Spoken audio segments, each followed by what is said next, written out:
Hello, everyone. Welcome to Tangaaza. My name is Bengira Buhemba, and I am the Deputy Chairperson for the Pan-African Youth Conference. Thank you so much for choosing to be here with us today as we inaugurate our pre-conference discussion series, Tangaaza. I know that I speak for everyone on the organizing committee when I say that it has been a thrill to see the number of participants registering for the conference grow over the past 2 weeks. It is both an affirmation and an inspiration to continue the work we are doing to mobilize a critical mass of young Africans across the world who are committed to the development of Africa. I want to use this opportunity to thank the Program of African Studies here at Northwestern University, who have generously contributed to our cause and facilitated the work we are doing today. There are also not enough words to say thank you to the PAYC organizing team who have dedicated countless hours to ensuring that all of this takes place. I know that I am because of who we are, and I thank you for your commitment and partnership in this work. The Pan-African Youth Conference seeks to foster a common understanding and diagnosis of Africa's challenges today through critical debate and discussions in response to 4 questions. Who are we as Africans? Where are we as a continent? How did we get here? And how do we go from here? Through this work, what we are striving for is an understanding of what our generation's historic contribution to Africa's protracted liberation struggle will be, and an actualization of that contribution. Using the finite time we have on this earth, how will we advance this struggle to move the needle closer and bend the arc more toward the freedom that we seek? We pay tribute to those who have gone before us in this struggle for their contribution to Africa's liberation, as it is because of them that we are able to be here today. This March, as many of you know, we host the 2nd edition of the Pan-African Youth Conference based on the theme, Which Way Africa? Recognizing that Africa's path to development has not been as successful or as successful as we and those who came before us would have hoped, we realize that we are at a critical juncture. We either continue down a path that keeps us bound in a state of permanent emergency, or we begin working collectively toward an alternative approach to development. This considered, in order to deal with the state of Africa today and its future, in other words, what we would like the continent to become, it is essential that we understand why Africa is the way that it is today and how this came to be. Africa's independence struggle was influenced by 2 critical ideas, ideas of nationalism and modernity. In terms of nationalism, nationalism was used to mobilize Africans against the colonial state in the struggle for independence. On the other hand, modernity was the predominant vision of development, the promise of independence. African leaders wanted to use newly attained independence to modernize Africa. And these 2 ideas of nationalism and modernity have shaped Africa's post-colonial experience for better or for worse. Therefore, it is important that we understand through a critical study how these ideas have influenced the current state of Africa. Tangaaza has been specially curated in response to this need. Swahili for Enlightenment, Tangaaza will give us the opportunity to unpack these themes of nationalism and modernity and how they have influenced politics, socioeconomics, and culture. And it is these conversations that will form the bedrock for our conversations in the conference in March. Every Saturday for the next 4 weeks, we will gather and hear from a range of exceptional scholars through a series of public lectures and open discussions. It is now at this point that I have the utmost pleasure to introduce a scholar who for a long time has worked on these questions of development and modernity as they pertain to Africa.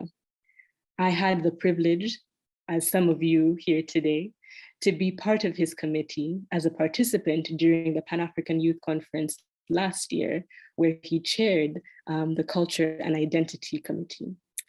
A revolutionary thinker and leader of our time, Dr. Lwazi Lushaba teaches politics at the University of Cape Town in South Africa and has authored the book Development as Modernity, Modernity as Development, a work that has been foundational for PAYC this year. Today, we have the privilege to hear from Dr. Lushaba on the topic of nationalism and how it has shaped post-colonial Africa. And next week, we are doubly gifted to hear him speak on the topic of modernity. Professor, it is an honor to glean your thoughts and wisdom. We warmly welcome you to Tangaaza, and we thank you for being here with us today. That's fine. So thank you very much. Bengi, I really am very grateful for the opportunity that you have accorded us, this afternoon, to share a few thoughts, on the subject of nationalism. I equally thank your core, workers, in the, Pan-African, in the PAYC, the chairperson, Trevor, for putting together this very important, session or series rather, that will eventually lead us to the conference, in March. I do think that, your efforts towards making sure that by the time we get to the conference, we have an adequate grasp of some of the concepts that we are going to be working with, that are going to provide a handle in answering the questions that you have posed for the conference. How did we get here, and where do we go from here? I think that the session today is going to allow us attend mainly to those two questions. How did we get here as the continent, and where do we go, from here? My other joy, of course, the other source of my, excitement here is that I do see that there are a few people, there are a few fellow Africans that, we had an opportunity to interact with, that we had an opportunity to interact with, in the session that we held last year. I'm very excited, to see that we have, some of them. Oratile insists that I must mention that, she was there. And Nadine, from Egypt. Oratile joins us, she's from Botswana, but she joins us from the US, if I'm not mistaken. I'm very pleased to meet many other people who were here last year also that I may not, have encountered as yet. Now, all of that said, allow me get straight into the subject today. The subject of nationalism. Now, as you would see, the theme of nationalism is very closely, or we are going to talk about it, in a manner that brings it into a very close relationship or dialectic, between itself and yet another concept that we'll deal with at length next week, which is the, idea of modernity. At this point, we might not see, it might not be very clear what is the relationship between the two, but in a moment, you would see why, we are going to discuss modernity, nationalism together, with modernity. The text that we are going to base our discussion on today, I hope has been, made available, is a text by, Partha Chatterjee, who's an Indian scholar. And the title of the text, it's a chapter in his book, on nationalism. The title of the chapter is Nationalism as a Problem in the History of Political Ideas. But in addition to this, text, I'm going to refer to three other texts. And I do want to mention this text because, I won't be able to return to mention the titles all the time, but we'll refer just to the authors. So there are two texts published in 1983.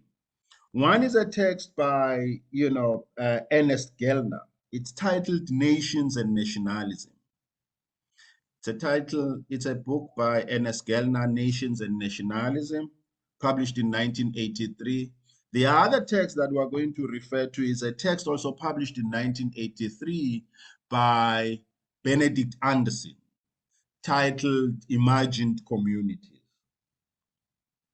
Now, these are the two other texts that we're going to weave into our discussion, of nationalism as we proceed.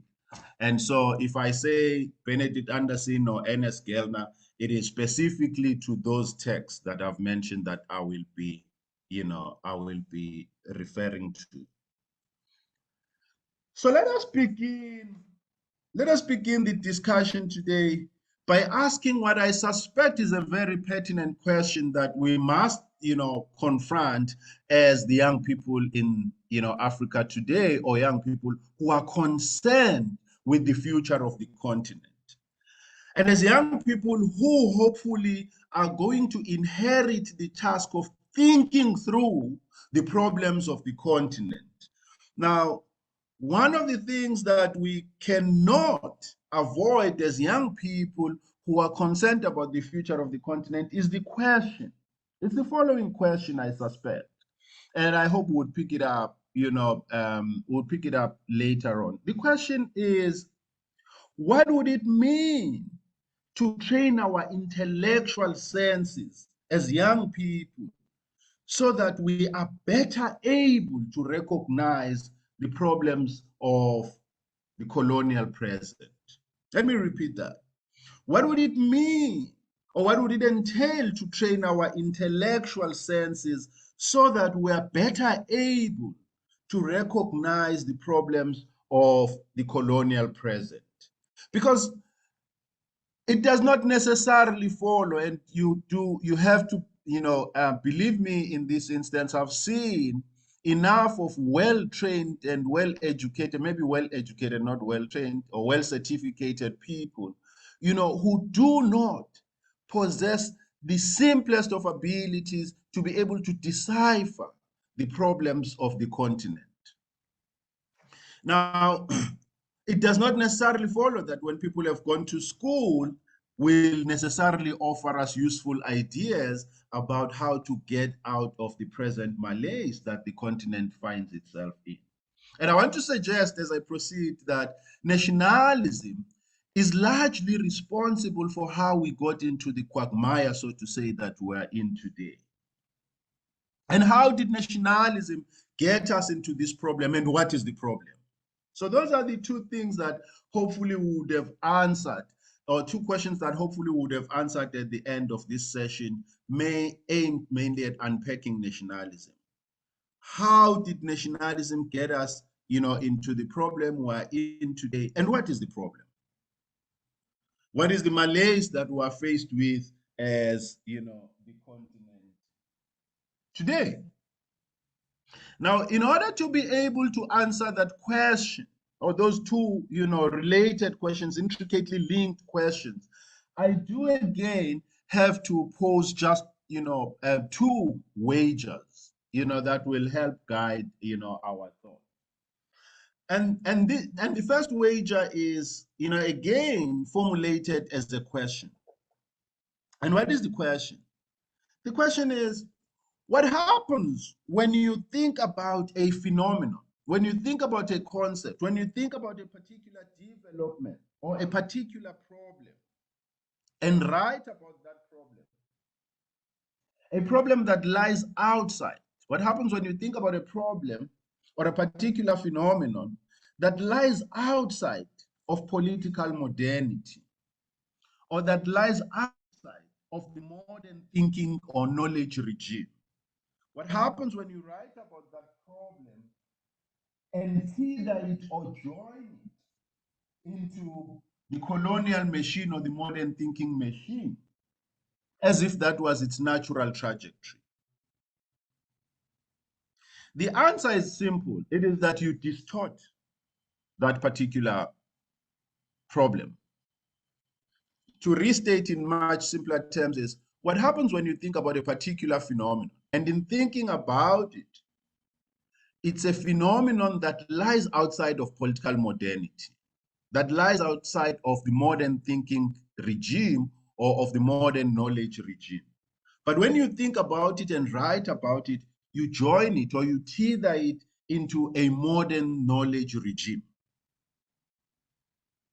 And so you write about it as if its natural trajectory was to move from outside of political modernity necessarily into political modernity, or was to move from outside of the modern knowledge or thinking regime necessarily into the modern knowledge and thinking, regime. And so when you force it into the modern thinking regime or modern knowledge regime, what happens to that society? What happens to that particular phenomenon? My answer is that you distort it. My answer is that you distort it because what you do is to take concepts that are drawn from political modernity or from the modern thinking regime, and you apply them retrospectively into a society whose development was perhaps not directed towards political modernity, whose aspirations were not political modernity, but it was forced into modernity via violence or colonial violence.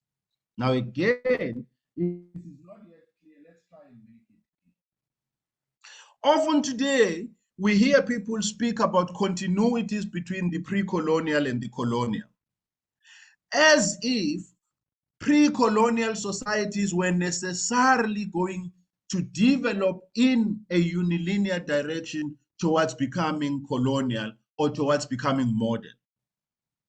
Now, if you write about that society as if indeed there are continuities between the pre-colonial and the colonial, the question has to be, what is the link? What links the pre-colonial to the colonial? One answer is that what links the pre-colonial to the pre-colonial to the colonial is the knowing subject. It is the person doing the thinking.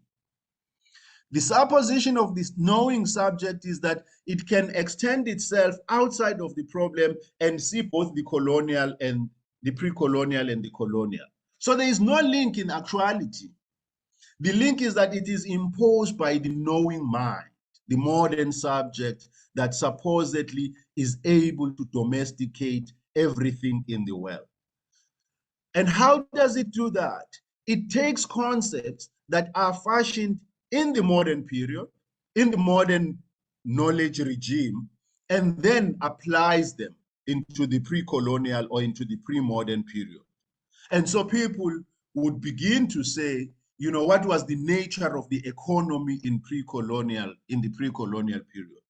As if the notion of the economy is a notion that has always existed.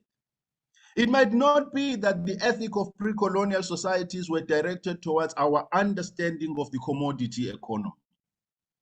But what you have done by drawing concepts from the modern period or from the modern knowledge regime and applying it retrospectively into the pre-colonial period is that you have forced societies whose trajectory of being was not directed towards modernity. You forced concepts that did not exist in the pre-colonial period. You forced those societies to fit into concepts that did not exist, that then, as a result, may not actually capture the reality of those societies. This is why I began by asking, what would it take, to train our intellectual sensibilities or our intellect such that we're better able to recognize the problems of the colonial present? Because I suspect that a large part of our problem today in the continent is that we've misread the problem. So we can't resolve a problem we haven't quite understood. Now, as we get, closer to the interstices of, the concept of nationalism, I do have to say that the reason I began by saying that if you tether a society that is not aspiring towards modernity, or that was not aspiring towards modernity, but you tether its understanding into concepts that emerged out of modern societies, what you do, you distort the reality of that society.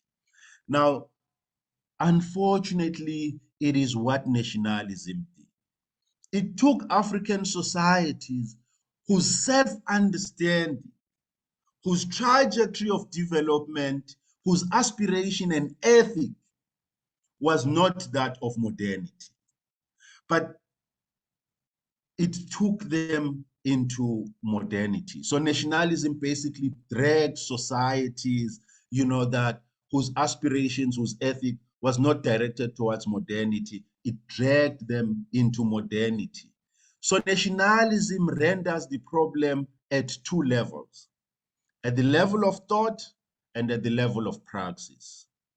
Because remember, as we're going to see in a moment, nationalism is precisely the ideology that leads to independence and that fashions the trajectory of development in post-independent Africa.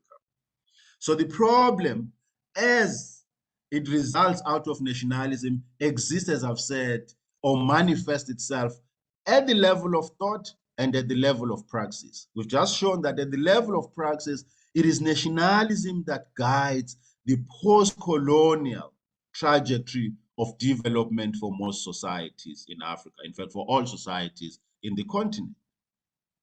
At the level of thought, what nationalism did was to accept the modern regime of knowledge that we're going to unpack in a moment, that is tied into the age of nationalism.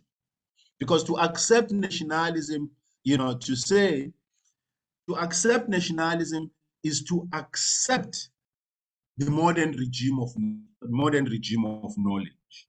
In fact, to accept nationalism is to accept several other things that we are going to unpack in a moment. Once you say you are a nationalist, you have invariably accepted, for instance, the universality of the modern bourgeois rational system of thought. So, to recap, we began by saying, what would it take to train our sensibilities, our intellectual senses or sensibilities, such that we are better able to diagnose the problems of the colonial present? In part, to be able to do that, we have to confront the wager that we've just posed, which is that what happens when you tether a society into a regime of knowledge that is not its own, that is externally derived? It is that you basically force that society to fit into a framework of thought that is not its own.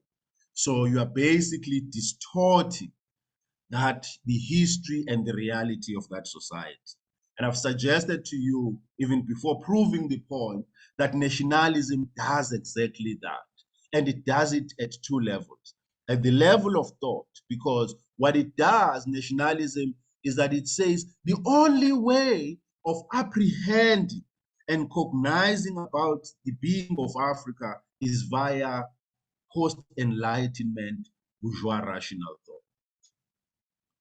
Two, nationalism says this is the trajectory of development that the continent will follow post-independence. And so, as I've said, it basically complicates the problem at two levels, at the level of thought and at the level of praxis. This will become clearer, as we proceed. Now, as I try to get closer or inside the concept of nationalism to show how it does, what we've just suggested, I want to take just two quotations, and that would be the end of my referring, to these texts, directly. Now, the recommended reading by Partha Chatterjee ends with the following paragraph, and this is the very last paragraph in the reading, if you do have your reading with you, just before the start, of the notes or the references in the text. And it reads, I quote, "Nationalist texts were addressed both to the people who were said to constitute the nation and to the colonial masters whose claim to rule nationalism questioned. To both, nationalism sought to demonstrate the falsity of the colonial claim that the backward peoples were culturally incapable of ruling themselves in the conditions of the modern world. Already you can see nationalism is framing, its opposition to colonialism in terms of modernity. But let us continue. Nationalism denied the alleged inferiority of the colonized people. It also asserted that a backward nation could modernize itself while retaining its cultural identity. Already what nationalism is doing here, it's throwing its hands up in the air. We are backward. By whose standard? Already it's saying that we will modernize ourselves. It doesn't say what would it mean to modernize. But of course, as we're going to see, to be a nationalist is to already accept the modern regime of knowledge, but not only the modern regime of knowledge, the modern regime of political and economic organization. So let us continue reading from Chatterjee. Nationalism denied the alleged inferiority of the colonized people. It also asserted that a backward nation could modernize itself while retaining its cultural identity. It thus produced a discourse in which, even as it challenged the colonial claim to political domination, it also accepted the very intellectual premises of modernity, on which colonial domination was based. How are we to sort out these contradictory elements in the nationalist discourse? And what are these contradictory elements? One, you are opposing colonialism.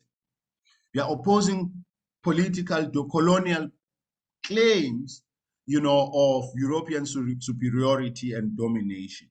But as you do that, you accept Western knowledge on whose basis that superiority has been established.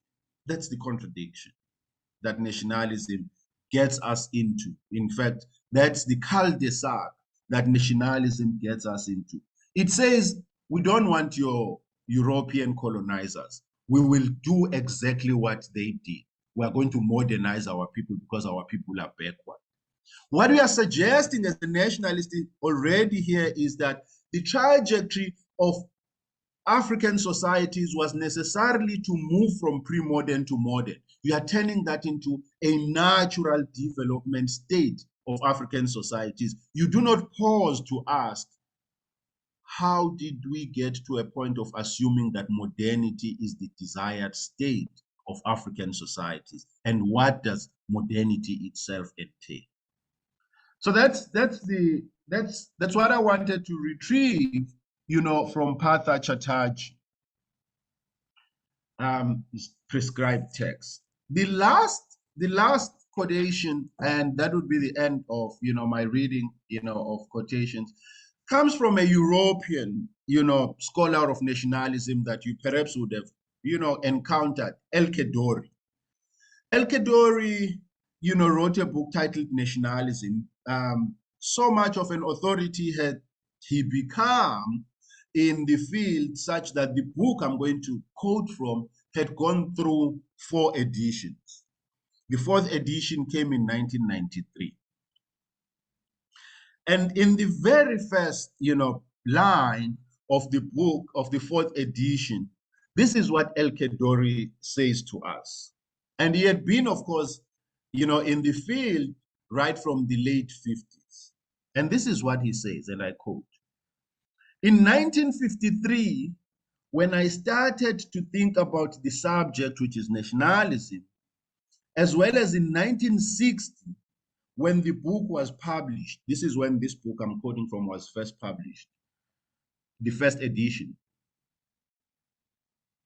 As well as in 1960, when the book was published, I looked upon what I was doing as an attempt at historical explanation. And historical explanation is by definition concerned with the past. It is true that there were then, in 1960, active nationalist movements in the world. For instance, the Algerian rebellion against French rule. But their existence did not pose new intellectual problems or invalidate the picture of nationalist politics as I presented it. Now, get this right.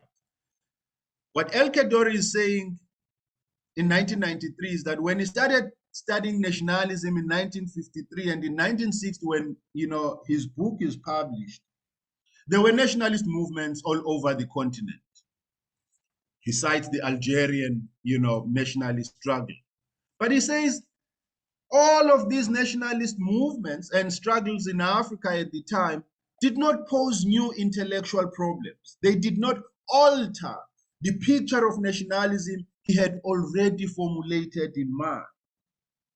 So nationalism in Africa was not a source of any new theoretical pathways.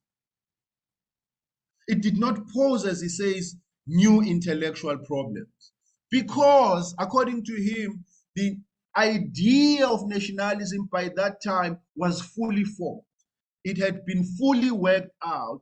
All that Africa was doing was to mimic an idea that had long been in existence and refined since inception. Now, we can as well already give up here, the point, because I suspect that we have seen adequately enough that nationalism in Africa basically was the work of mimicry. And nothing comes out of the work of mimicry. Like Timothy Michel tells us, a copy can never become an original.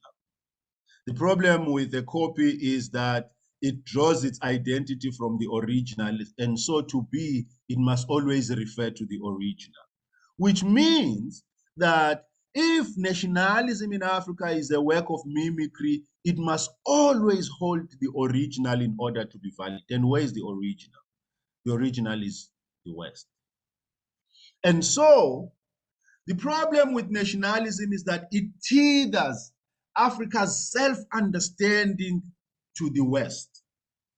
And so in order for us to understand ourselves, not just as a people, as a continent, but in also to understand our trajectory of development, we must always hold the West or Europe, as the validating, light, so to say. Now, let us return, into the interior of nationalism. What is this idea of nationalism that El Kaddouri says by the 1960s had been fully formulated, refined, such that all that Africa had to do, was to mimic, this idea or to replicate this idea? In fact, I may refer you at this point, to an essay by Homi Baba on, mimicry. His idea of mimicry is equally drawn from, nationality that was nothing but, the work of mimicry. So, what is nationalism and where did it emerge such that by 1960, it's a fully formed idea that, is then mimicked in the continent? In fact, Partha Chatterjee has yet another article titled, Whose Imagined Community? In a moment, I would refer to it because what it asks is, if the idea of nationalism had already been imagined, elsewhere, why are we, or where is our autonomy of thought as the non-Western world if basically the imagination, the work of imagining had already been done for us? Because one of the things that nationalists, always claim is authenticity. To be an authentic African, you have to be this African with these cultural traits and whatnot. But we have just seen that basically nationalism is a work of mimicry. So what Pata Chatterjee is saying is that the work of imagination for any nationalist has already been done. So what is this claim by nationalists to be authentic? Now, in a moment again, we will answer that question. So what is nationalism? How does it emerge? And how did it get to the continent?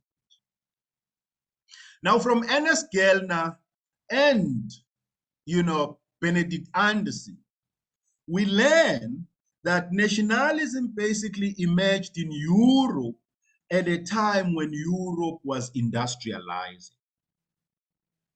So nationalism is basically inseparable from the age of industrialism. Nationalism, or put differently, one of the things that we learn from the literature on nationalism, particularly from Benedict Anderson and Ernest Gellner, is that nations do not precede nationalism, or rather industrialization. Nations are actually created by the modern industrial age, because there is often a supposition that you always had nations that then became states, modern states that then become industrialized. No, it's not true. There were no nations. It was the modern industrial age that, to begin with, made it possible to think the nation, to think about the nation. Prior to that, prior to the modern industrial age, it was impossible to think about the nation. For those of you who study history, stretch your historical imagination just a little.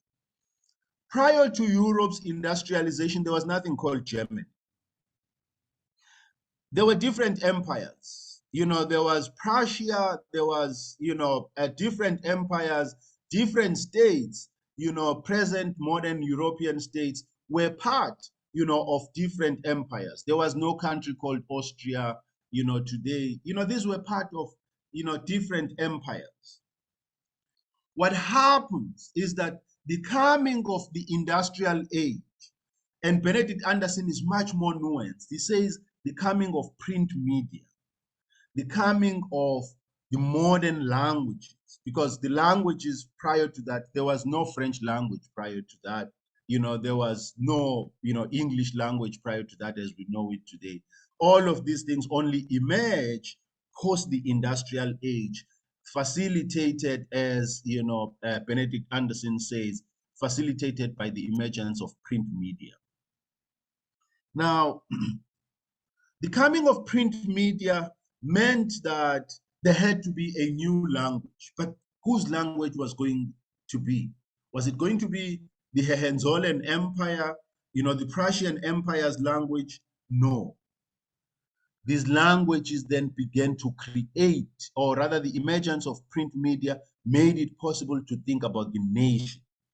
And so you had these empires getting disaggregated into smaller units, which were the nations. Now, the nation was necessary not as a socio-cultural entity. It was necessary as a unit of economic organization, because economies then become national economies. A whole new language of modern economics today then becomes possible. For a moment, stop and ask your economist professors, when they say GNP, gross national product, and all of those things, you must ask them, what were these things before the nations emerged? So the whole language of modern economics itself is tethered into the emergence of the nation, because it is the nation as a unit of modern economic organization and modern political organization that then makes possible the language of modern economics. So this is what we mean when we say that the modern industrial age was the age of nationalism, but also when we say that the modern industrial age made it possible to think about the nation. The nation did not exist prior to that. Different units existed, prior to that. Of course, there were cultural entities that existed prior to that, but their notion of self-understanding was not that of the modern nation. And what is the self-understanding of the modern notion?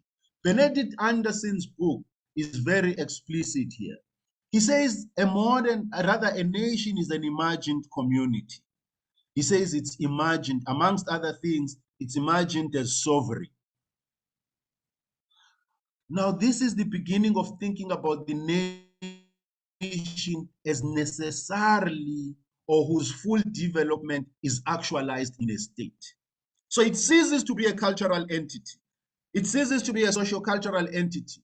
From this moment onwards, nations begin to think of themselves as fully developed only at the point when they've acquired their own state. And so, from this moment of the industrial age, the state and the nation become inseparable. That's how we came about that useless concept in political science called the nation state. So, when Benedict Anderson says that the nation is an imagined community, it is imagined as sovereign, he's saying that it can't be imagined out of the state. So this is why today nations, those entities that call themselves nations, often express their grievance in one language: we want our own state. Why could it be? How did we get to a point where there is a grievance that can only be addressed in one way, through a state? It is because in the new imagined understanding of the nation, it begins to be imagined as Benedict Anderson says, as being sovereign. So it begins to understand itself as being tied to the state. So that's one aspect of the nation as it emerges in the age of industrialization. The other aspect we've just mentioned is that if it's imagined as sovereign, even though Benedict Anderson doesn't say so, it's also imagined as having an economy of its own. So that's why you now have national economies. Not state economies, you have national economies. And so the language, as we've said, the language of the modern discipline of economics becomes possible. GNP, GDP, and all of those things. National economics and all of that. International economics, because there's a field called international economics, that is basically draws its legitimacy or its condition of possibility is the national economy. So the point we're making is that nationalism emerges in the age of industrialism or in the age of industrialization. And one of the things that precipitates the emergence of nationalism or of nations that understand themselves as political entities is the coming of print media.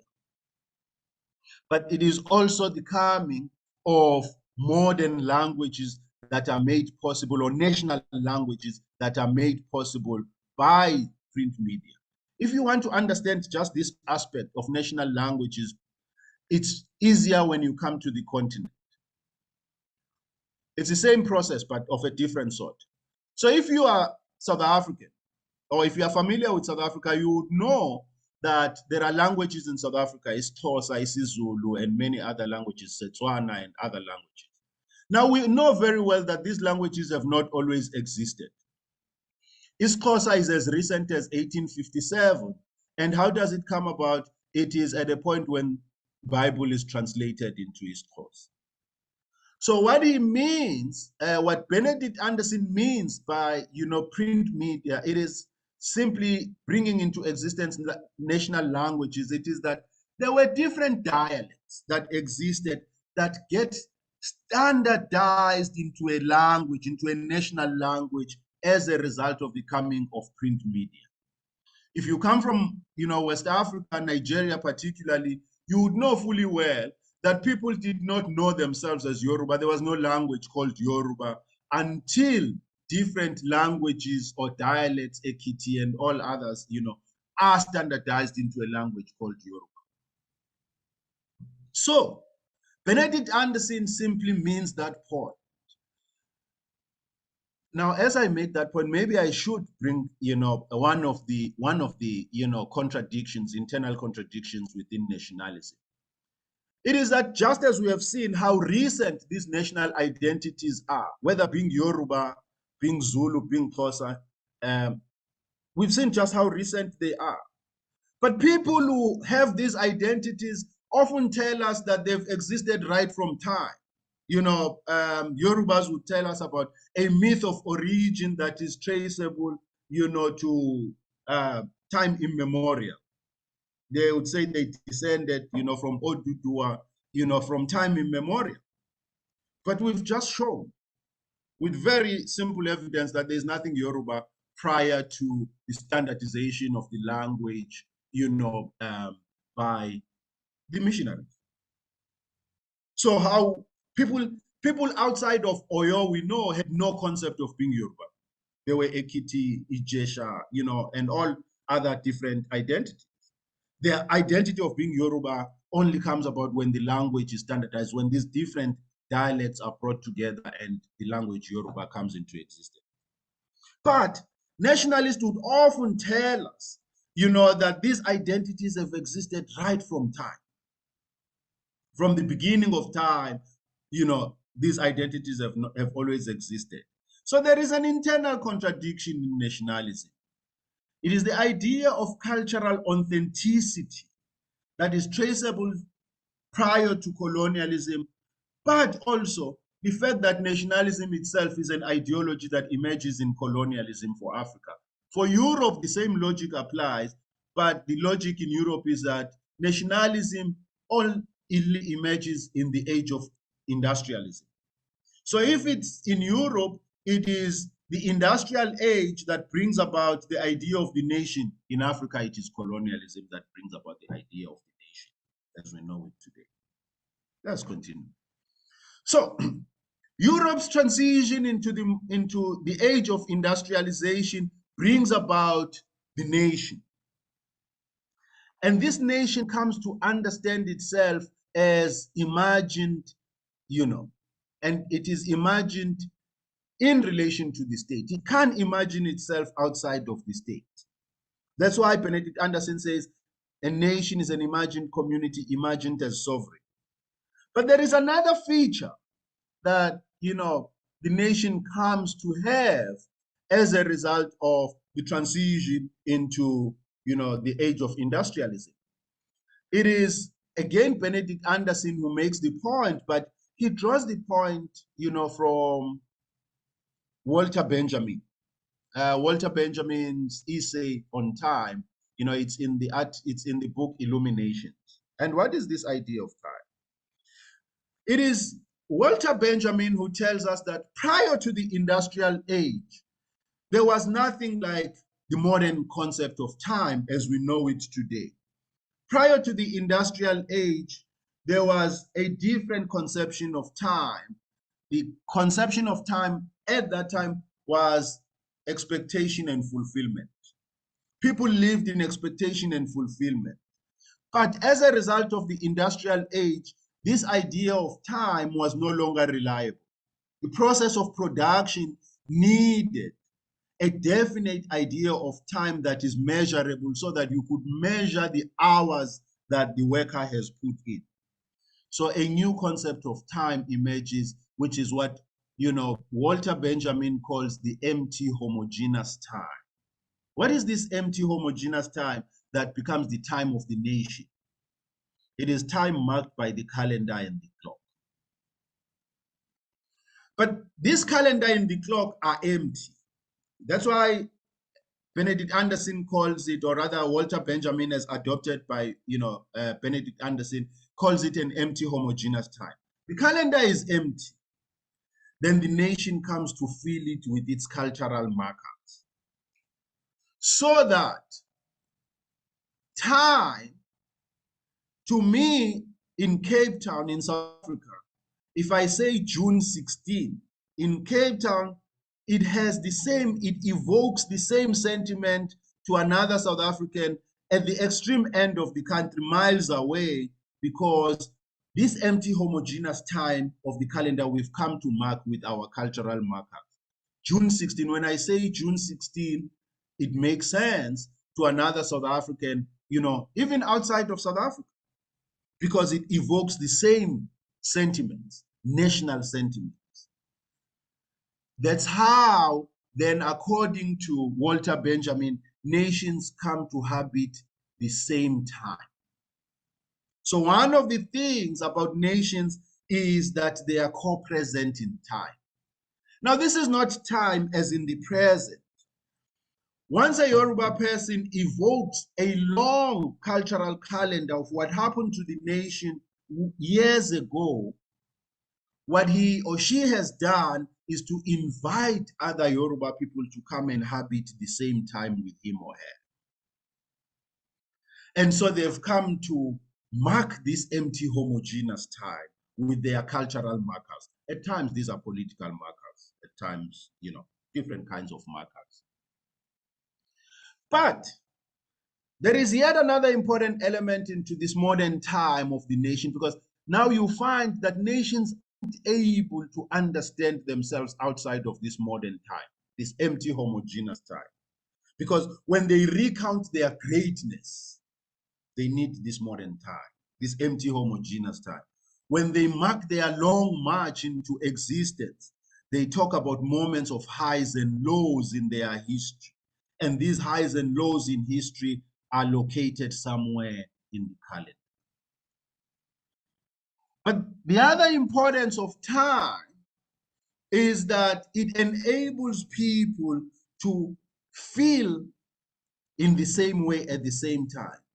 So when people wake up to the news that tragedy has struck in their part of the world or in their country, they are able to feel that at the same time with everyone else.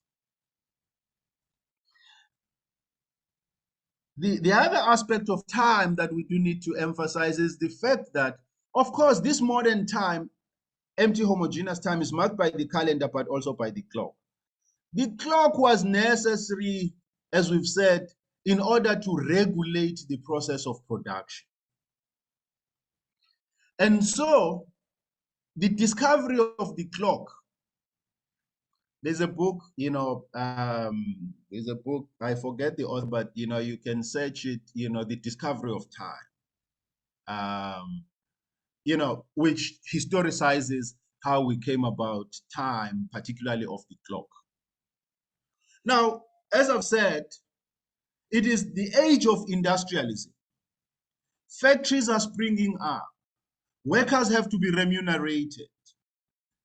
Labor is a factor in the process of production. But how do you measure labor? You measure it through time. So the clock becomes necessary in order to measure, labor, so that you can then also, in part, determine its remuneration on the basis of time. Why am I emphasizing this point? It is to show to you that nationalism is inseparable, inextricable from the age of industrialism. So once you accept nationalism, what you have accepted is a whole host of other things.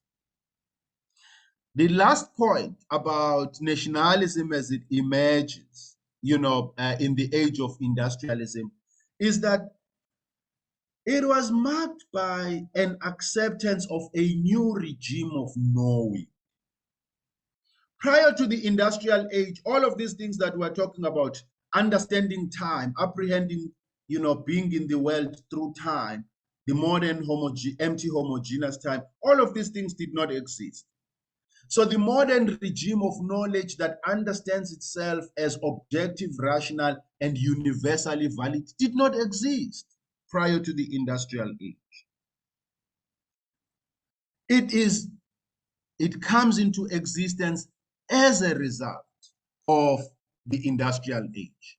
And so what happens as a result of the industrial age is that there is a new regime of knowledge which we today know as bourgeois rational order of knowledge, with all its elements of objectivity, with all its elements of understanding itself as universally valid.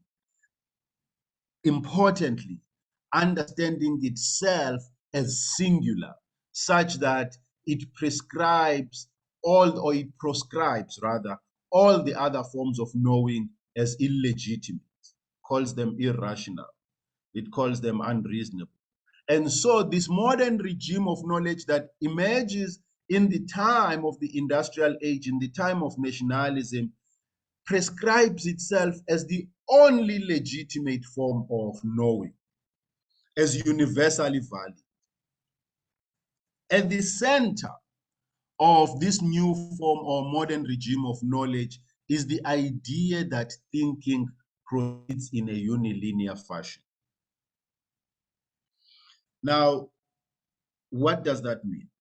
It simply means that the idea, or this idea that, thought proceeds in a unilinear fashion, is very much tied or expresses itself, via yet another idea, the idea of progress.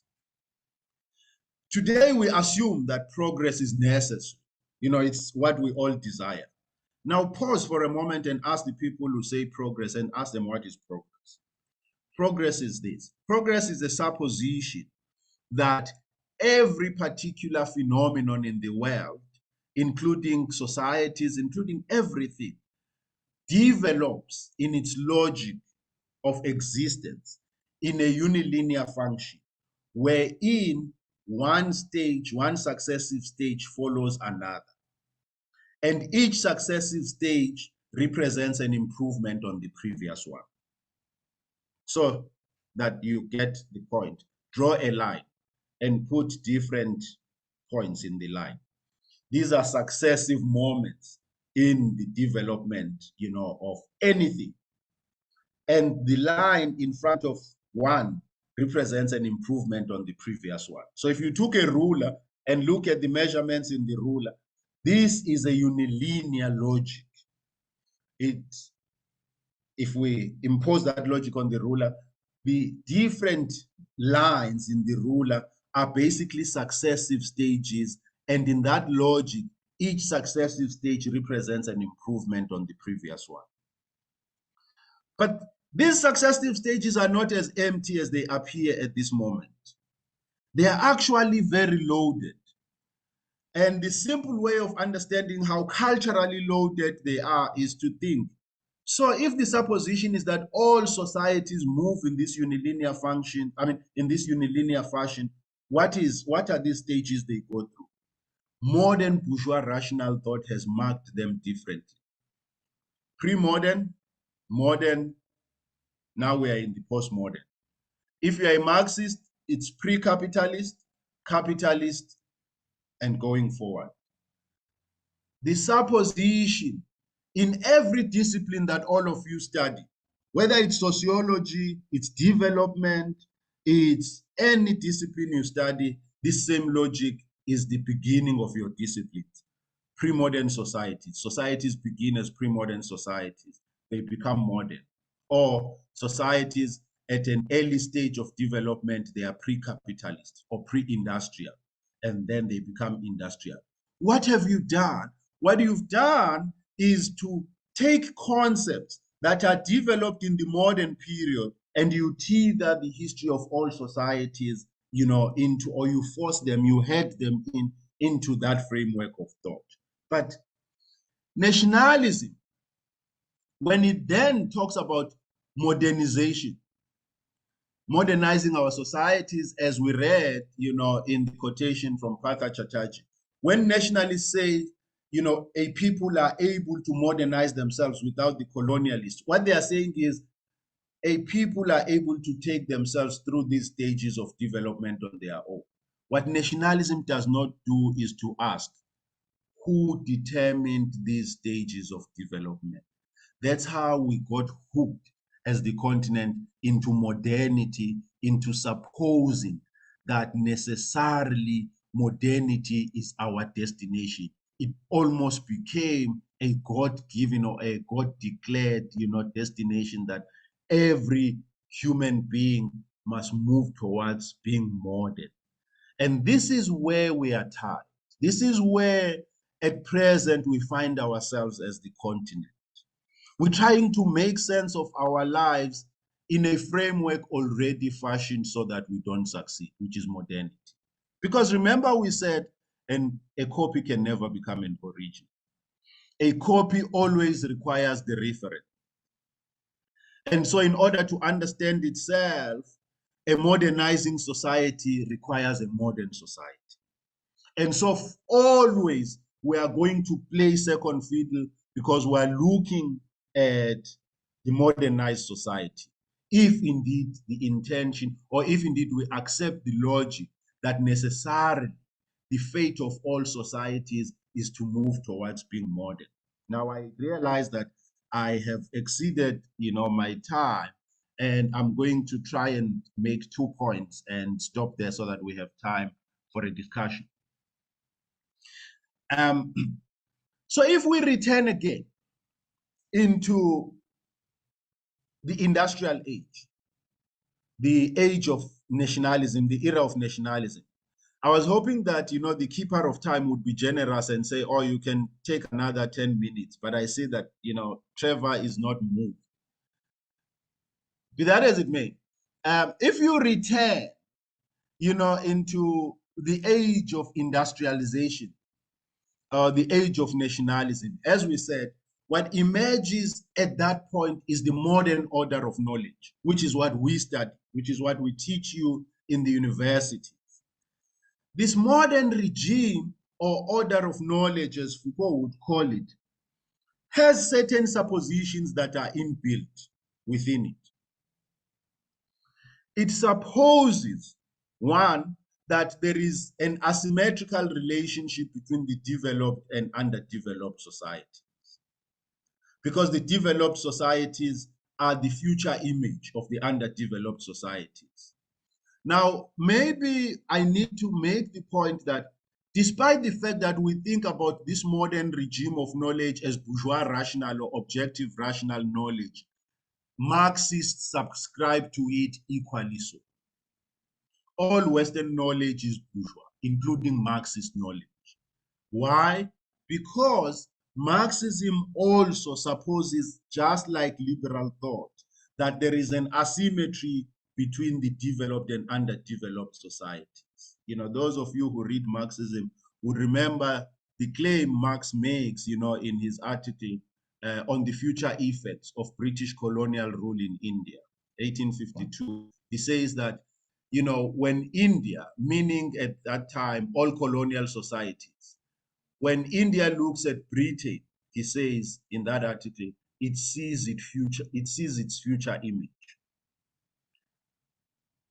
All Marx was saying is that all colonies, when they look at their colonial metropole, they see their future image.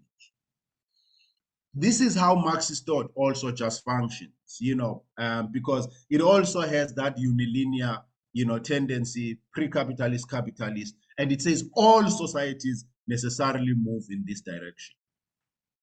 Now, the 2 points I want to make before I close is, what would it mean if we cease to think about thought and phenomena generally as necessarily moving in a unilinear fashion? What would it mean if we thought about, phenomenon as basically represented in circles?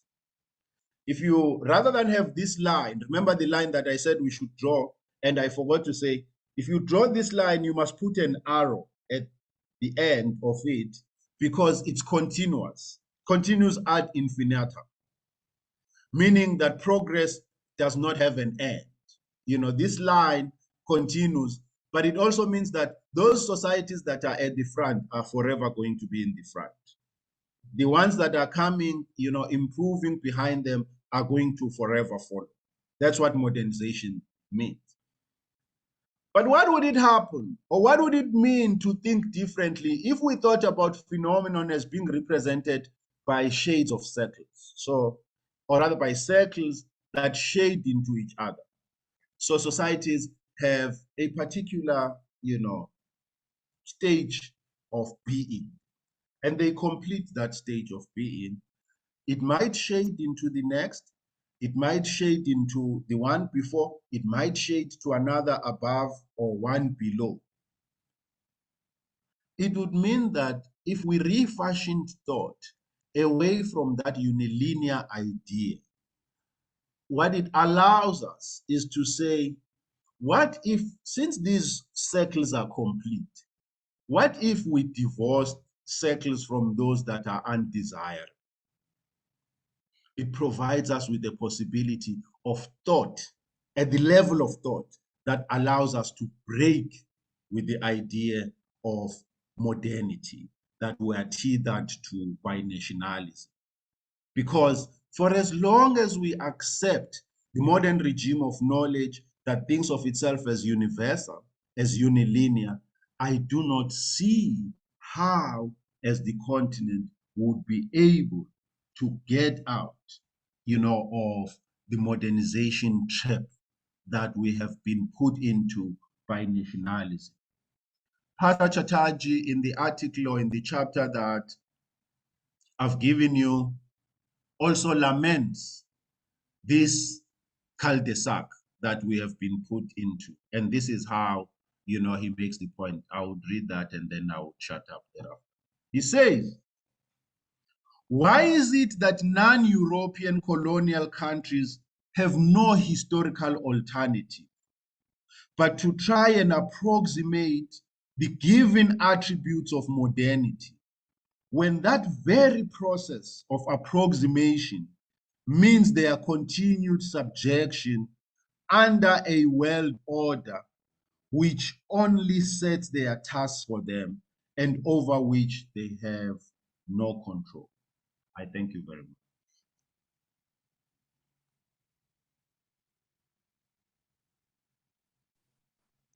Thank you so much, Dr. Lushaba.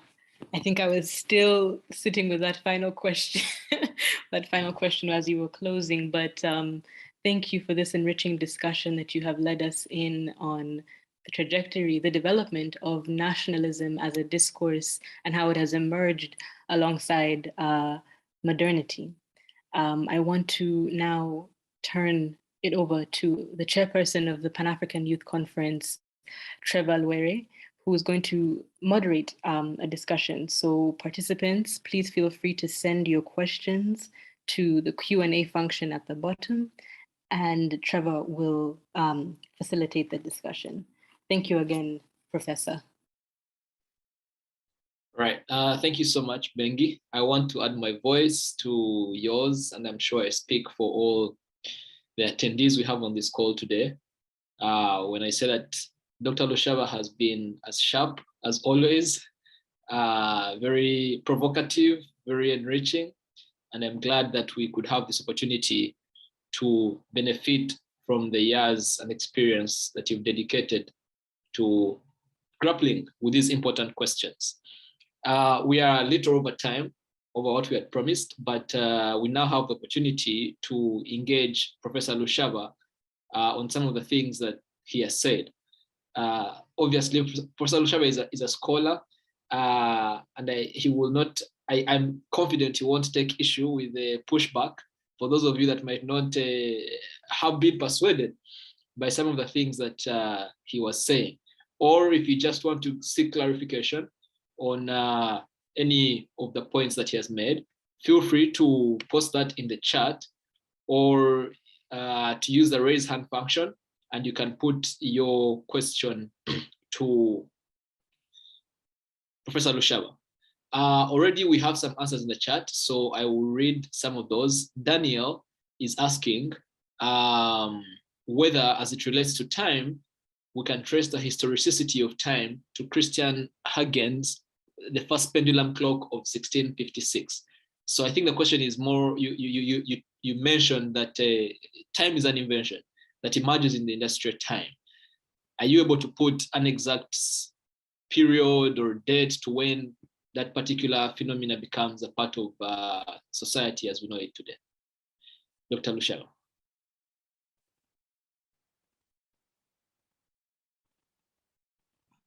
No, it's a very specific question on the history of time. So there are two elements to modern time. It is the calendar and the clock.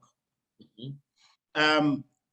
Let me focus on the calendar because that's what is more related to the Christian, to Christendom. Mm-hmm.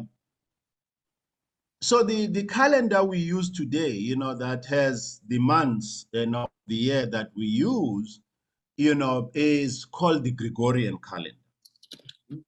The reason why it's called the Gregorian calendar is because it was Pope Gregory, who authorized its use. Now, it had been in existence at a time when the Roman Empire dominated Europe. The calendar had been in existence. I'm not too sure about the exact date when it's, when it comes into existence. But it hadn't been possible to use it because it went against, just like Galileo's claim, it went against a lot of claims, that on the basis of which the Roman Empire governed. One of which was that, the great chain of being, which said that, the religious leaders, were God's representatives on earth, and so could answer every question. So even the question of time was being answered on the basis of that. So, but then the calendar is developed, but many other popes, don't, authorize its use until Pope Gregory, legitimizes its use and it comes into existence. Now, this is why the calendar, the Gregorian calendar, remember, Benedict Anderson says this is empty homogeneous time. But if you look at the calendar, it comes already annotated with Christian markers. It already has Easter. It already has Christmas. In fact, it's impossible to think about the calendar without those Christian events. The reason for that is because, as I've said, it comes out of a specific cultural environment, which is, the Roman Empire. And it is Pope Gregory that authorizes, its use. My dates are not very, exact as to when it comes into existence, but it is true, as it is claimed in the question, that it actually emerges out of, Christian thought. The clock has a slightly different calendar. The wristwatch has a slightly different history. Its history is locatable, within the UK, present day, UK. But it's easy to get, so that I do not, spend time basically explaining how, prior to that, you had, city messengers who went about, announcing until, the clock is invented, but its history is very much located in the UK. It's very closely identified with the town clock, and, with the need to mark industrial time or labor time.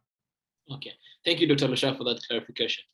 Alfred, who is from Burundi, is asking that in the past, people were proud of their nations, and he's citing the immigration across the Mediterranean to Europe and other parts of the world, especially in the West, as an example of a change, a loss of pride in the love for those nations, or nationalism, I think, as he's describing it.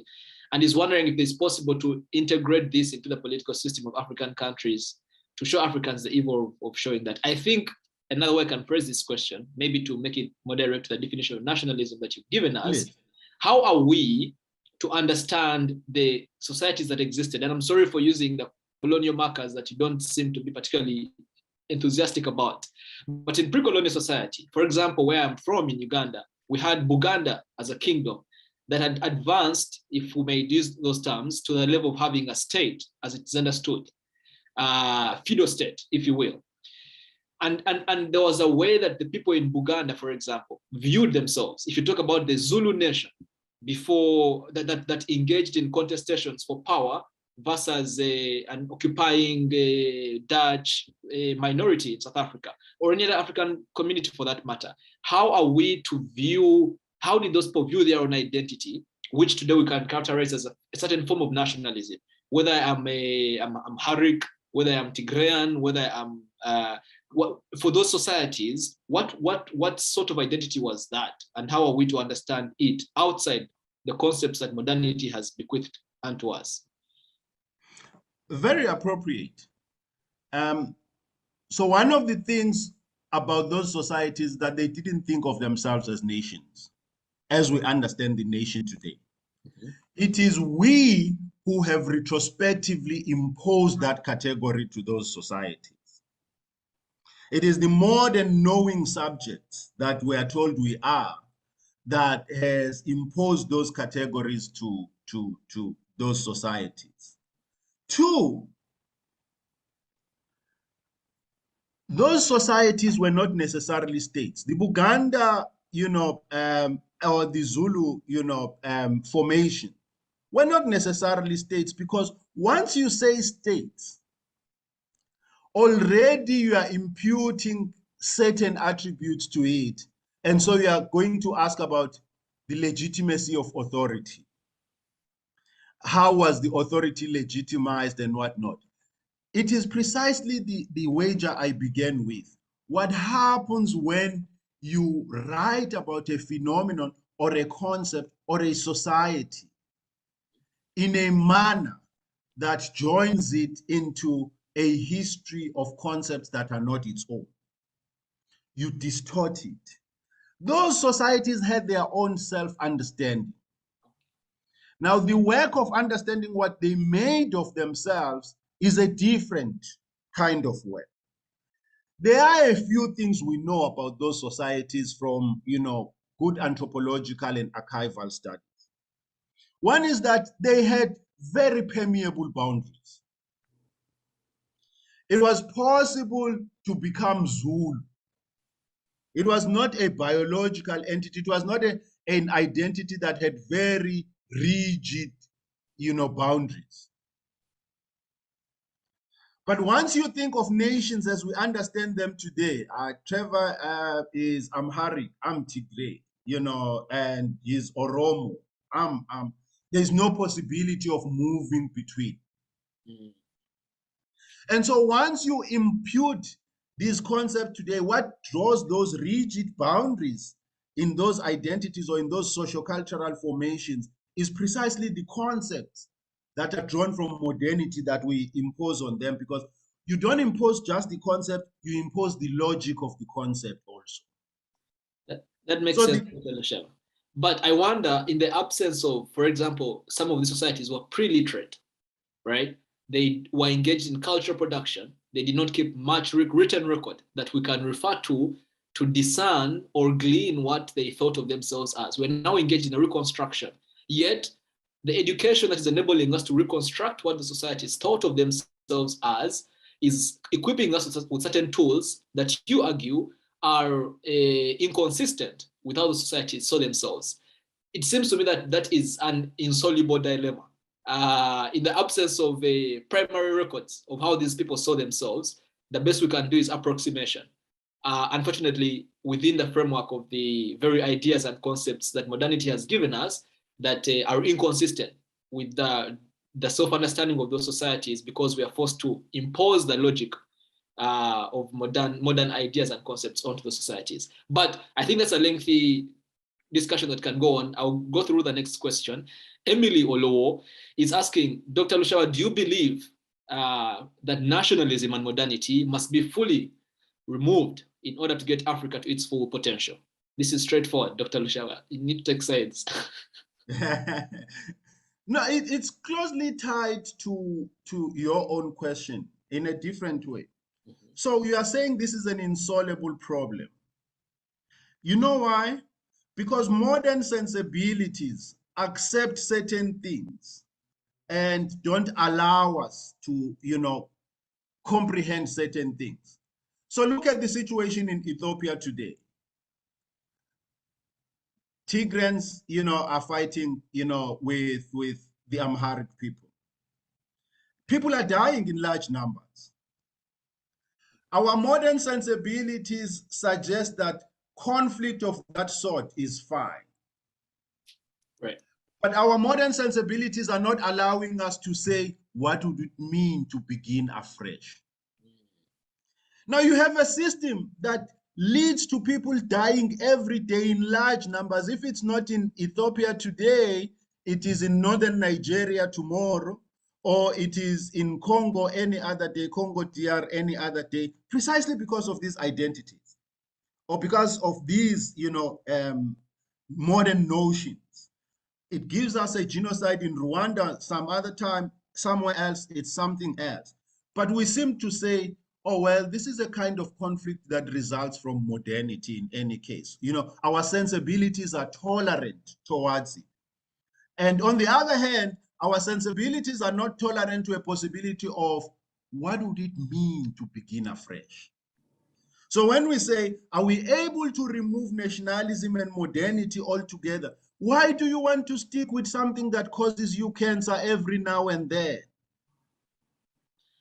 Why don't you have the temerity to say it's not working? What else would work? But you see, modernity has imposed a burden, a very heavy psychological burden, on us, which is there is no alternative. Allow me to piggyback on that point you make, Dr. Lushaba, because it's the spirit of the theme of the conference this year, which were Africa, that if we can take a step back from the totalizing obsession with the modernity, are we able to consider alternative conceptions of development outside the modern or modernization paradigm? Just for emphasis for our participants. But moving swiftly to the next question, Abeba from Ethiopia thanks you for your thought-provoking discussion and is asking, and I think this question will be more relevant for our discussion on modernity next weekend. Abeba, if you want to be patient, we can also push it to next weekend when we discuss modernity of itself. But Abeba is asking, what do you believe is modernity from the African perspective? What does it look like? What should we as Africans build up on as our own way of modernity or progress? Do you want to take that question now, or should we keep it in the question bank for next weekend? We don't know whether Abeba would be around next weekend, but I can, I can not fully, hoping that he will be around, address it. Sorry, my chat was blocking. So the question is, what would African modernity look like? I mean, I've already tried to demonstrate. Once you accept modernity, you have to accept every other thing that comes with it. It's a religion. It's to use a bad example. You encounter people who say, oh no, I don't really like money, but I wouldn't mind to have a few millions, so that I can, do good with it. I don't think it will come to my head. I won't do the things that people who have money do. Money is not a fool. Just like you want to do things with it, it also does things to you. It's a religion, so it's not a one-way thing. It's not you over money. It's money also, because money says, I mean, I'm here. Why are you not going on holiday when there is money here? But the point I'm trying to make is that once you accept modernity, you have to accept the unilinear logic of thought. You have to accept that modern rational objective knowledge is universal. Right. And forget that it actually emerges out of a very specific cultural context, which is the European context. And the contradiction then is, you say you want to be culturally distinct, but you are using a knowledge system that comes from a different culture from yours. And so that socializes you into a different culture. So this was the contradiction that nationalists were faced with. On the one hand, they said, we are for the cultural, authenticity of our people. On the other hand, they wore suits and, they did everything else, that suggested that they had socialized themselves into another culture. Right. And so they actually would show that they preferred the suits, to the traditional attire of their people. But they said they were for traditional, or rather cultural authenticity. We don't need, we have to have audacity to say, what kind of a society do we want to build? we don't have to give it a name before we think about it. Because if you say modernity, it's precisely, the logic of modern rational thought. There are things universal, there are things African. So it's African modernity. The other one doesn't call itself European modernity, it's modernity. It's universal, it's transcultural. This one is specific, it's local, it's African. Let's free our intellectual sensibilities from any teetering, leash that ties us to already a certain kind of thought. Now, one may say, but am I not being duplicitous? I study Western knowledge, or I studied in Western knowledge. One of the things that we forget about education is that it is not the knowledge that we learn, it is the ability to think.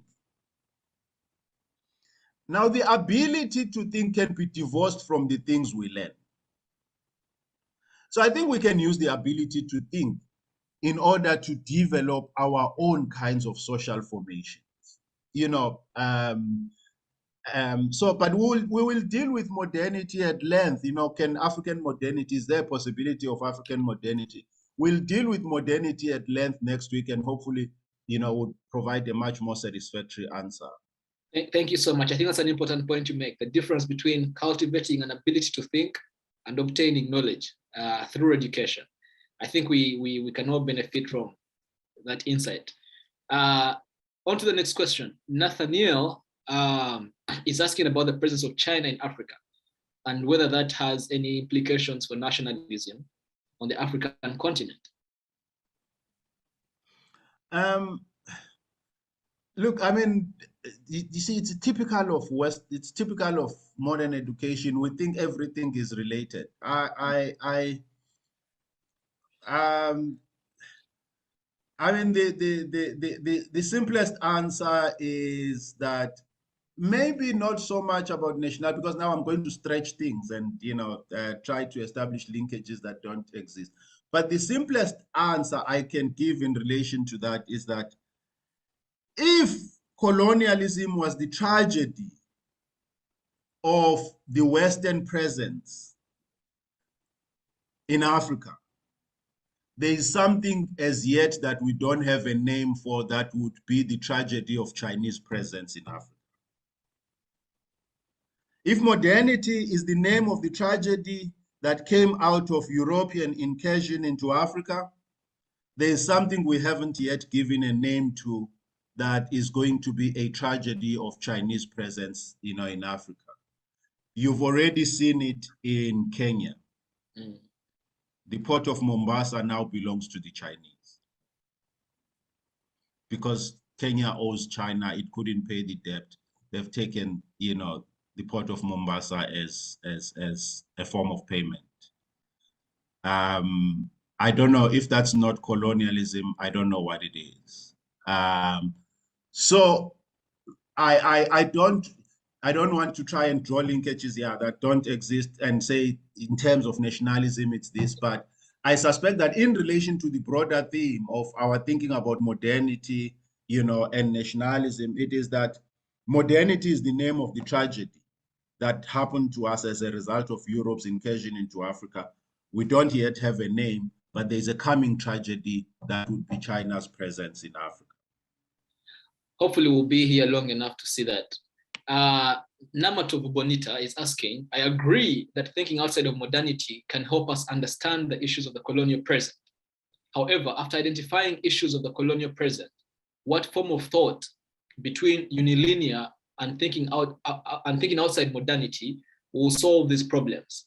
I don't know if you answered this when you said that we don't need to have a name for it yet, but we must have the courage to imagine an alternative.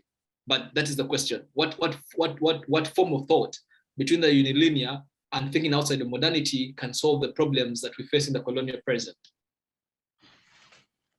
I wish I could write on the screen, but I can't. I'm not that sophisticated. Maybe next week I'll try and bring this diagram.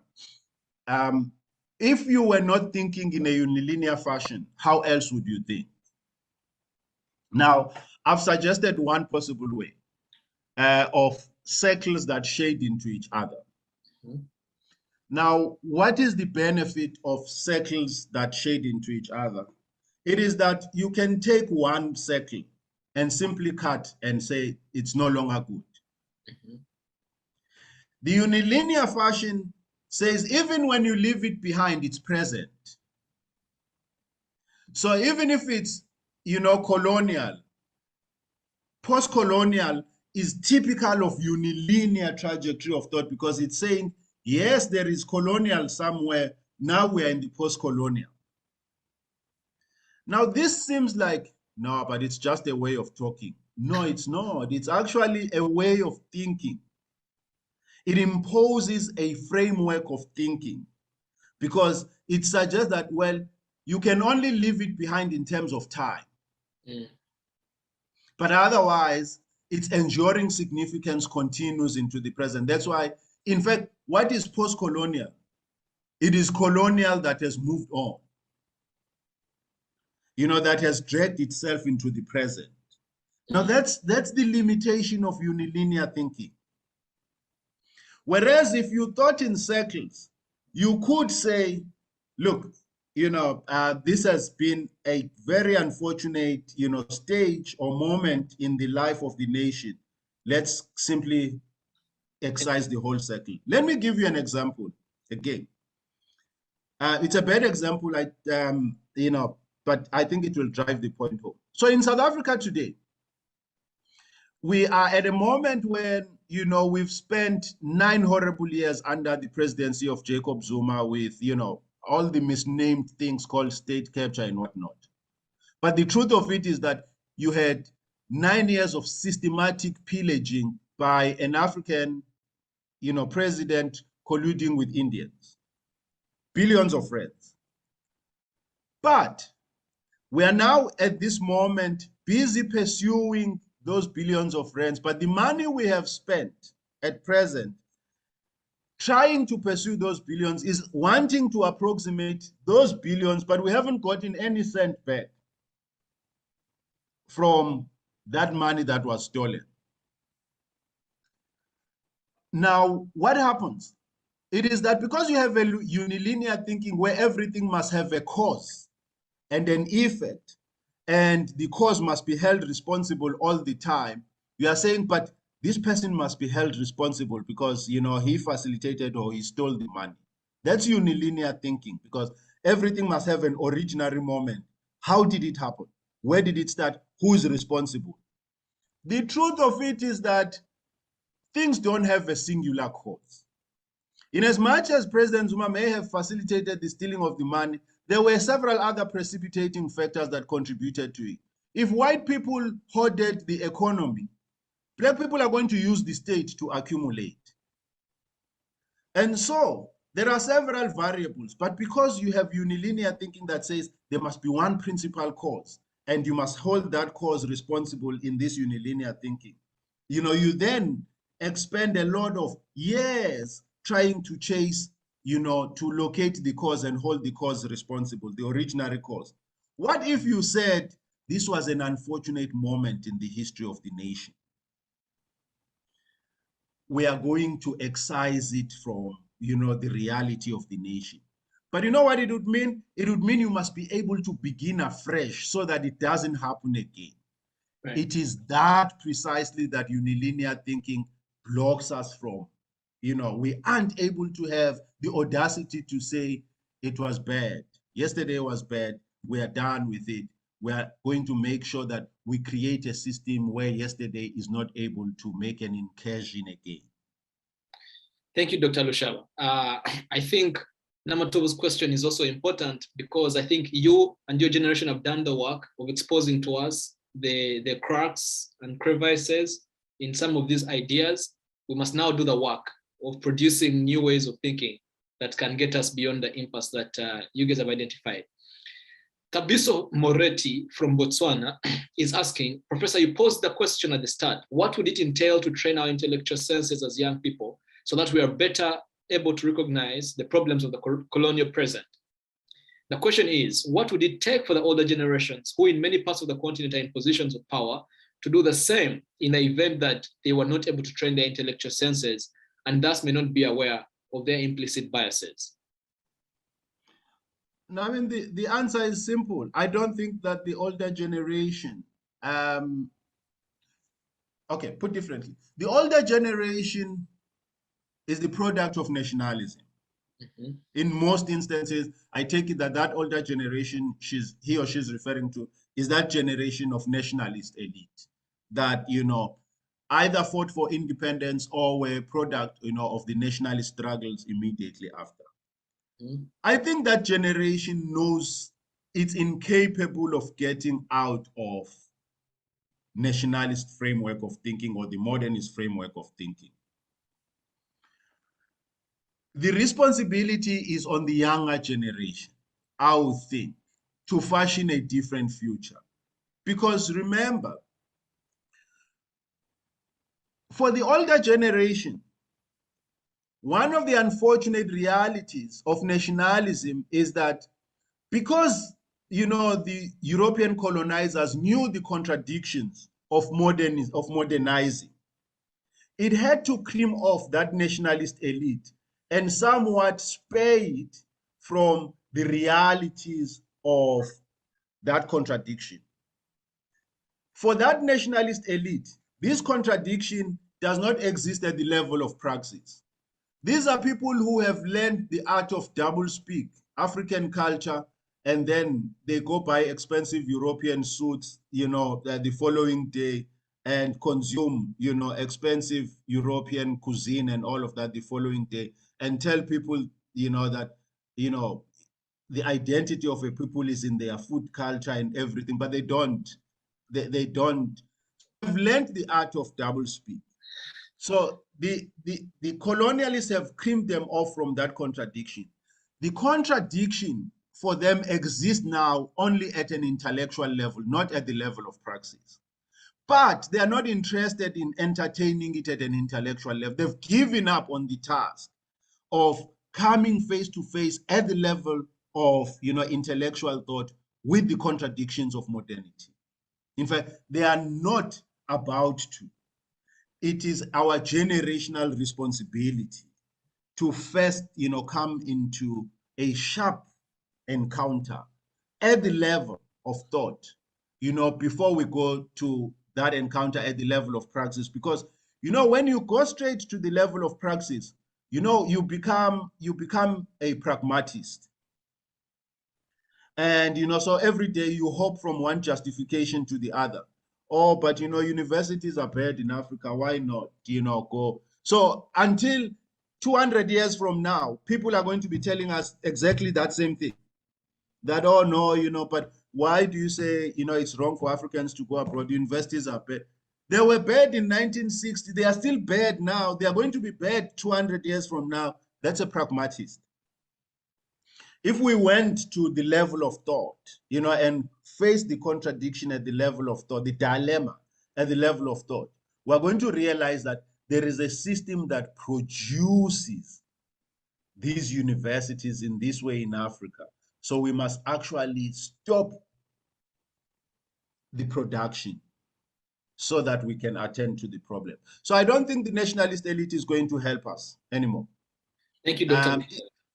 Yeah, that's a call to action for us, especially as young people. And Tabiso, thank you very much for that important question. Moving on, Shadrach from Zambia is asking if the implication of what you said, you know, a copy can never become the original. That is, given the fact that we need validating by these Europeans because we're trying to create ourselves in their image. Does that imply that we are still colonized? Economically, at least, Shadrach specifies. No, not only economically. We are colonial in every respect, culturally, socially, you know, politically. I'm sure okay, give you a better example. Mm-hmm. When Uganda holds elections, the Commonwealth sends observers. Right. Until the Commonwealth or some European Union has said the elections were free and fair, we don't think they are free and fair. Do we send observers when France holds elections? No. Do we send observers when America holds elections? Nope. And we know that there was rigging in the American elections, at least the past 2 elections. Absolutely. We are colonial, not just economically. My point is that we are colonial, not just economically. In every respect, we seek validation, for everything so that our political systems may be considered legitimate. We seek validation, everything. Again, we can't be pragmatic. The question has to be, how did we arrive at that? But what is the system that produces us as available, for that? Because a pragmatist would say, but we know the AU delegation, wherever it goes, I mean, it sits in the hotels and it never says the truth. That's true. That's very true. But you see, that's a pragmatic answer. Why is it that we end up with that kind of a system? Thank you, Dr. Lushaba. Again, important questions that POS is asking. Where are we? How did we get here? And then from there, we can ask questions of how we can go from here. We have a couple of more questions coming through. So Dr. Lushaba, we're going to have to be pithy with these ones because definitely the talk has been stimulating and people's minds are boiling. The next question is, do you think that unilinear thinking can address the issues of modernity? That is, and this is Bonita again, that the mindset that created the problems can solve them. Or must we necessarily be outside that mindset to solve those problems? We have to get out of it. Otherwise, once we remain in that unilinear trajectory, we are going to perpetuate basically this idea of time. We are going to perpetuate this idea that all societies necessarily move in that fashion, tending to a singular destination. Right. And of course, that destination always has to be led by the West. So as long as, we remain inside, as Nadine says, the master's tool will never tear down the master's house. We have to get out of that thinking. Okay. Thank you, Doctor. The next question from Tara Moore. Tara wants to know the difference between nationalism and patriotism. A very important question. So what I wasn't able to do is to say what is a nation as a socio-cultural entity, and what is a nation as a political entity. Briefly, a nation as a political entity, because we now know that nations are created. Yes. States are able to create a nation. So once you create a nation as a state, so you take people, different people, you put them in a state boundary, not a cultural boundary. You draw a political boundary, you put different people, AmaZulu, AmaXhosa, AmaTswana, and then out of those different cultural identities, you mesh one political identity that is tied to the state, such that people begin to have a sense of being South African, not being Xhosa, not being Zulu, but they have a sense of being South African, meaning that their identity is identifiable with the state. Then you have appropriately a state nation, not a nation state, a state nation. Now, a people who have a very strong sense of identity attached to the state, who are a state nation, who take that identity as being primary over all other identities, are a patriotic people. Okay, so to sum it, nationalism precedes statehood. Statehood fashions nationality, which then in turn produces patriotism. It returns the love back to the state and it produces patriotism. Precisely. It creates symbols, the flag, the anthem, and all of those things that become the basis of the nation. Okay. Kinanao Sitole is asking, knowing our past and what we have just learned in this lecture about nationalism and modernity, what are the practical next steps that we can take to progress, whether linearly in development or otherwise, as a continent that will allow us to compete better in the global sphere? I think that's a heavy question. Some of the questions we're going to be dealing with at the conference in the different committees, with the question of which way Africa, that is exploring alternative development paths, having problematized the paradigm in which we've been operating in the most recent decades. So, Doctor, I'll spare you that one, and advise you now to make a date with us on March 26th, 27th, where we shall be grappling with the very question that he is asking. Given the problems we have, how do we move forward from here? Somebody is asking, is it flawed to apply the concept of nation state to contemporary African countries, since nationalism as a concept originated in Europe in relation to industrial modernity? I think there are two parts to this question. Is it flawed to apply the concept of nation state to contemporary African countries? That could be for several reasons, but the particular reason this person is asking is because of the origin of that concept. So are you discrediting the nation state idea simply because it came from Europe, or are there other reasons? And I think you did tackle this in the lecture for why this idea, this concept may not be necessarily consistent with the African countries today. So there are two reasons. Yes, there is. The one reason is that the concept itself is inherently flawed in this sense. A nation state, you are supposing that there is congruence between a nation and a state. Right. Now, most African states, except for, Botswana used to mislead us. Botswana used to mislead us and say Botswana is a nation state. Now we know that actually they did that by negating the Basarawa. Yes. Most African states are multinational states, meaning that there is more than one, of those groups existing in the state. Lesotho is the only that, we know. So Lesotho could appropriately be called a nation state because there is a congruence between socio-cultural boundaries of the nation and the political boundaries of the nation. Joined together, they give us the nation state. That's one problem with the concept. It's inherently flawed. The second is that the origin, again, it's not the origin as in just a geographic origin. We've just demonstrated that the concept comes loaded. The concept of nationalism now, comes loaded with a whole set of presuppositions. Now, so if you accept, the concept, you have to accept the presuppositions that come with it. And so it's not the origin. Now, you see, because it sounds like if you say it's the origin, it's like it's just a geographic origin. No, it's the fact that it comes loaded with a number of suppositions that then will impose the limitations we've tried to outline. Thank you, Doctor. I think that is very, very clear and straight to the point. All right, so we have two more questions. Shadrach just posted a question, but I think we just addressed it about how do we move from here.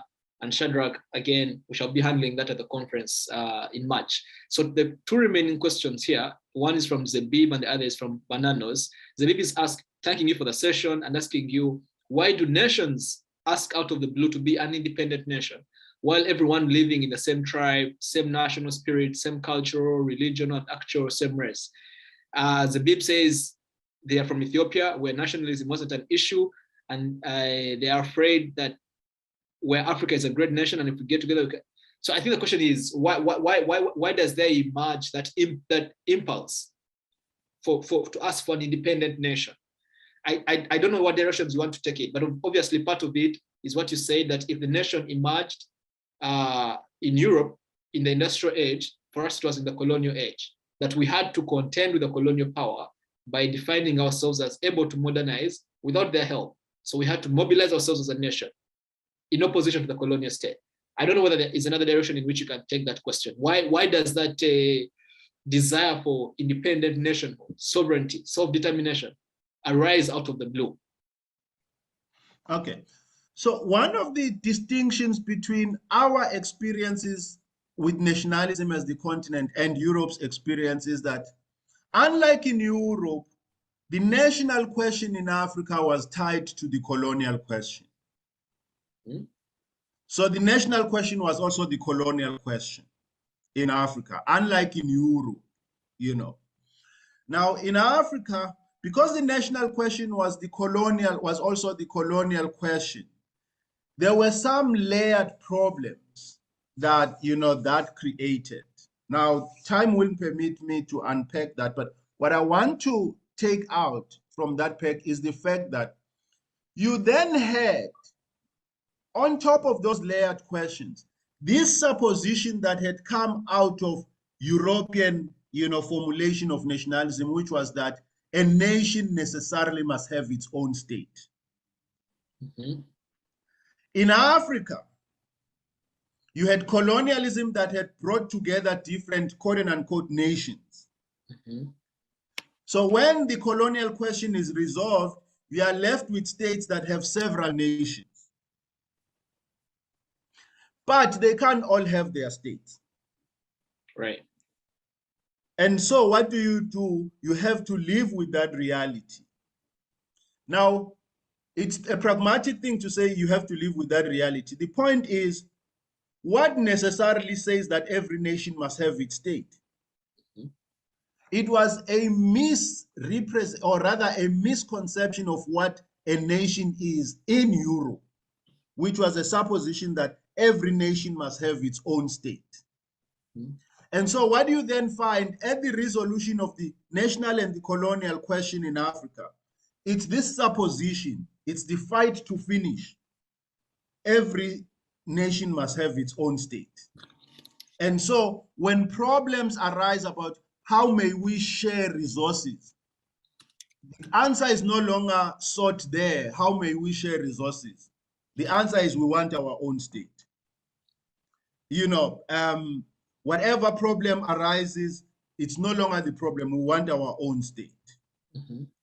Because in part, as I've said, the supposition in Europe is that every nation must have its own state. But the problem is compounded in Africa by the fact that the national question is joined to the colonial question. Indeed, in Europe also, you do find states that have several nations within them. But because they came out of the era of nationalism, not tied to colonialism, they immediately came face to face with that reality. So if you know a bit of the history of Belgium, in Belgium, there are Flemish and the Walloons. In France, there are Basques. In Spain, there are, different ethnic groups. In the UK, actually, one of the most plural, you have, the Celtic people, you have, the Scottish people and all of those people. Now, they also came out of the nationalist era and recognized that we had made a mistake. Not every nation can have its own state. And so their project immediately after colonialism, after the era of industrialism or of nationalism, was to carve out a nation using a state. For us, we were coming out of the colonial question also. Now remember, one of the principal, organizing principles in colonialism was divide and rule. It was that these ethnic identities were in competition with each other. You had created a lot of colonial stereotype. The Hausa Fulani people, or rather the Yoruba people in Nigeria, thought of the Hausa Fulani people as Mumu, other people thought of another ethnic group as a warrior group, and this group thought of itself as, superior such that it can knock the others militarily. Those contradictions exacerbated the problem that Europe had time to resolve without the colonial question. I hope that makes sense. That does. Thank you. So 2 final questions. Bananos is asking, how do we reconcile nationalism and citizenship? It's the same patriotism and nationalism. and nationalism. Mhm. Citizenship, you are a citizen of a state. A citizenship is a legal, rational, identity. It is the state that confers citizenship to you Mhm. via law. Mm, mm, mm. There is no other way of acquiring citizenship. It is only the law that makes you a citizen, and the law is the law of the state. Belonging to the nation is a cultural identity. I don't have to ask anyone to be Zulu. It's a cultural identity that I can claim without waiting for validation because it depends on cultural markers. But even where there is gatekeeping, which does happen with certain ethnic groups that then say you are not of us, it is not the state that does that. It is the group. Whereas, and what does the group use? It uses socio-cultural, resources, whereas the state uses the law to confer citizenship. Thank you, Doctor. I think that's been clear for bananas. Now, the final question is going to come from me, Doctor. You took us back to that age of industrialism, and you said the emergence of the nation at that time was not because of its pre-existence in prehistorical times, if I may refer to it as that, but that the imperative for its emergence was as a unit of economic organization. I wanted to push you further on that and ask you, why was it necessary that nationalism must emerge? What was the economic logic? What was the imperative within the emerging economic formation that required nationalism as a counterpart for it? Okay. So, in the language of nations, most nations tell us, erroneously, that they are perennial, that they've existed right through time, since the beginning of time. It's an error. Nations, whether it's Zulu, whether it's Yoruba, they've not always existed, through time. They are not perennial. Now, to come specifically to your question, why was it necessary? Capitalism, the structure of capitalism, or if you go to, the classical texts on the history of capitalism, particularly, texts like The Wealth of Nations. Look at the title, The Wealth of Nations. There is a new order of thought that makes it possible to think about the nation. But remember, capitalism, the age of capitalism, comes out of the era of mercantile capitalism. Now, look at the structure of mercantile capitalism. You have, the Dutch East India Company. You have those companies, that were basically at times straddled different nations. Now, what do you have as a result of the factory, particularly, in fact, to be more economic in the answer is in the structure of the factory. Now, the factory has to have a particular locale.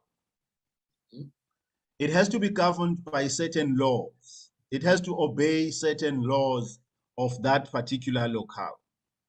And what is that locale going to be? It's going to have to be a state, because it now has to be regulated. Now, these boundaries of the state, how are they going to be drawn? Then you take the boundaries of the nation and you make them the boundaries, of the state. You create out of, those boundaries, the state. I see. But the logic was competition. Now the idea of trade, who was going to be trading? So you now have a factory, it's regulated, it produces commodity, and it must trade in order for this to make sense. Who is it going to trade with? Or which entities are going to be trading amongst themselves? Now, Europe, prior to the coming into existence of modern states, would have had averagely 3 empires. You had the Prussian Empire, you had the Hohenzollern Empire, and the empire somewhere, Austro-Hungarian Empire. Now, it would have meant, if you kept that organization, that the trading would have been between these three entities. Right. It wouldn't have worked. At the time. Or at the time. Okay. No, even now it wouldn't work. Okay. Even now it wouldn't work. That's why, despite the European Union, you still don't trade with the European Union. You trade with particular countries. I mean, but that's a different, let's not get bogged down. It's a different question. The point is, Europe had these empires, but the logic of these empires was not economic organization. The logic of these empires was mostly protection. These were military entities. In most instances, these were military entities that were meant to ward off, external aggression. Economy was not part of their responsibility. So now there is a shift in the logic of what is the raison d'etre of the state. And so the nation becomes a much more useful, formation as a result of capital logic, or it was more congenial to capitalist logic than, Now, if you want an answer, a much more elaborate answer to that, there is a book, Samira Amin. Yes. What's the title? I would remember the title, and next week I'll tell you the title of the book. It's one of his early texts, on nationalism and capitalism. But that's not the title. I'll remember the title. All right, thank you. Dr. Lushaba, one more question came through that I think is very important, and I'm going to ask it. Again, excuse me, the one who is asking it is one of the participants. The question is, from